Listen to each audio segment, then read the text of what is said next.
Hello all, welcome to ई कीड़ा। Guys, अभी तक के वीडियोस में हमने काफ़ी सारे टॉपिक्स कवर कर लिए हैं कॉन्ट्रैक्ट एक्ट के अंडर, जैसे essentials of contract, free consent क्या होता है, कॉन्ट्रैक्ट के टाइप्स क्या होते हैं, कौन इंडिविजुअल्स या कौन ग्रुप्स केपेबल है कॉन्ट्रैक्ट करने के लिए, कंसीडरेशन क्या होता है, कंसीडरेशन के रूल्स क्या कहते हैं, अनलॉफुल कंसीडरेशन क्या होता है, अनलॉफुल ऑब्जेक्ट क्या होता है, वगैरह वगैरह। आज के वीडियो में हम डिस्कस करने वाले हैं कि एक कॉन्ट्रैक्ट खत्म कैसे होता है।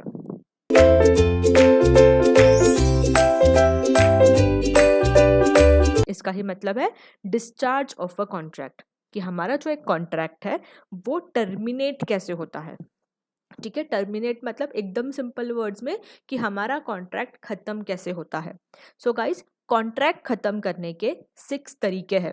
There are 6 modes of discharge of a contract and they are: first, by performance; second, by mutual agreement और consent; third, by impossibility of performance; fourth, by operation of law; fifth, by lapse of time; and sixth, by breach of contract. हम ये सारे discharge of contract एक एक करके देखेंगे next videos में, but आज हम डिस्कस करने वाले हैं फर्स्ट जो हमारा मोड है, that is discharge of a contract by performance. बहुत ही सिंपल है, आप में से बहुत लोगों को ये समझ गया होगा कि डिस्चार्ज बाय परफॉर्मेंस क्या होता है, बट फिर भी हम टॉपिक कवर करेंगे इसे। सो डिस्चार्ज ऑफ परफॉर्मेंस कब होगा? When the parties have perform their respective obligations. एकदम सिंपल।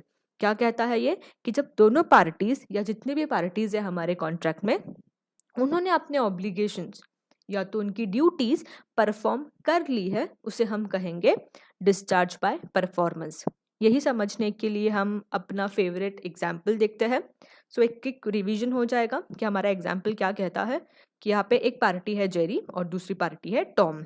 जेरी अपना सेलफोन बेचना चाहता है 15,000 रुपीज़ में टॉम को, और टॉम रिटर्न में जेरी को 15,000 रुपीज़ देगा। ये पूरा कॉन्ट्रैक्ट का सिनेरियो था। सो जब मैं कहती हूँ कि डिस्चार्ज बाय परफॉर्मेंस, इसका ही मतलब है कि जो दोनों पार्टीज है, दोनों ने अपनी परफॉर्मेंस कर ली है। इसका ही मतलब कि जेरी ने अपना सेलफोन हैंड ओवर कर दिया है टॉम को, टॉम को उनका सेलफोन मिल चुका है, और टॉम ने जेरी को 15,000 जो रुपीज़ है वो दे दिए हैं, मतलब जेरी को पैसे मिल गए हैं। सो दोनों पार्टीज ने अपना ड्यूटी या अपने ऑब्लिगेशंस, अपने प्रोमिसेस फुलफिल कर लिए हैं। सो यहाँ पे हम कहेंगे कि कॉन्ट्रैक्ट जो डिस्चार्ज हुआ है वो बाय परफॉर्मेंस हुआ है। ठीक है, अब ये लॉ है, सो कुछ रूल्स रेगुलेशंस भी होंगे। सो देखते हैं कि रूल्स क्या होते हैं जब मैं परफॉर्मेंस ऑफ अ कॉन्ट्रैक्ट की बात करती हूँ। सो फर्स्ट है, प्रोमिसर और his agent willing to perform accordance with terms and conditions. Obviously first rule क्या बोलता है कि जो प्रोमिसर है या उसका जो एजेंट या उसके बिहाफ पे जो काम कर रहा है, उन्होंने ये परफॉर्मेंस कॉन्ट्रैक्ट के टर्म्स एंड कंडीशंस के हिसाब से करने चाहिए। टर्म्स एंड कंडीशंस कुछ और बोल रहे हैं और परफॉर्म कुछ और किया है, तो वो कंसीडर नहीं होगा।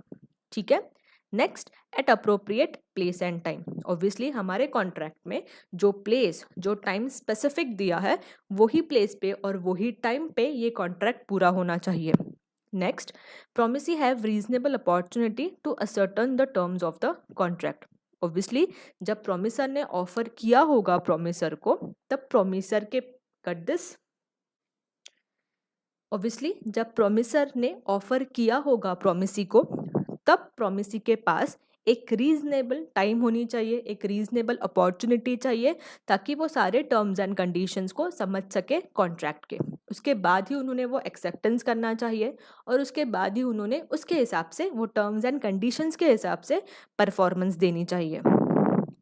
नेक्स्ट आता है, when there is a third party, promisee cannot expect promisor to enforce the contract. Obviously ये हमने पहले भी वीडियोस में डिस्कस किया है स्ट्रेंजर टू अ कॉन्ट्रैक्ट ये टॉपिक में, कि अगर थर्ड पार्टी इन्वॉल्व हो जाती है और अगर थर्ड पार्टी हमारे बिहाफ पे या हमने थर्ड पार्टी को बोला है काम करने के लिए, सो प्रोमिसी जो है वो प्रोमिसर को एनफोर्सेबल नहीं ठहरा सकती।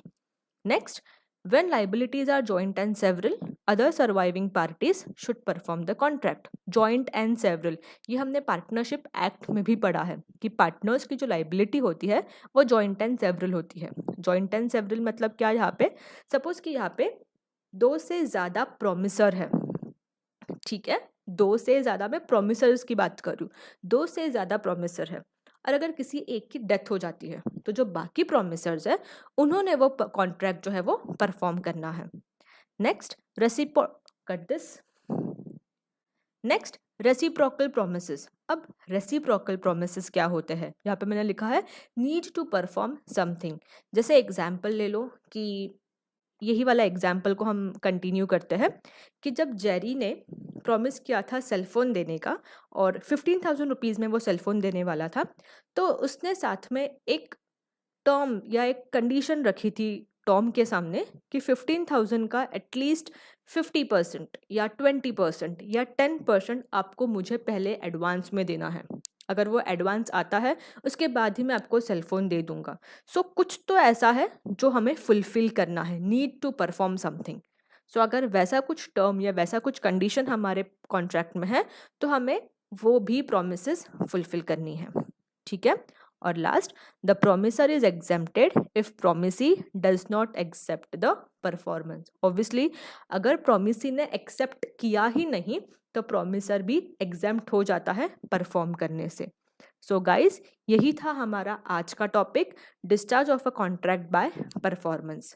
नेक्स्ट वीडियोज में हम देखेंगे discharge of contract by mutual agreement और consent. So with this we'll end our lecture here. Stay safe and happy learning. Thank you.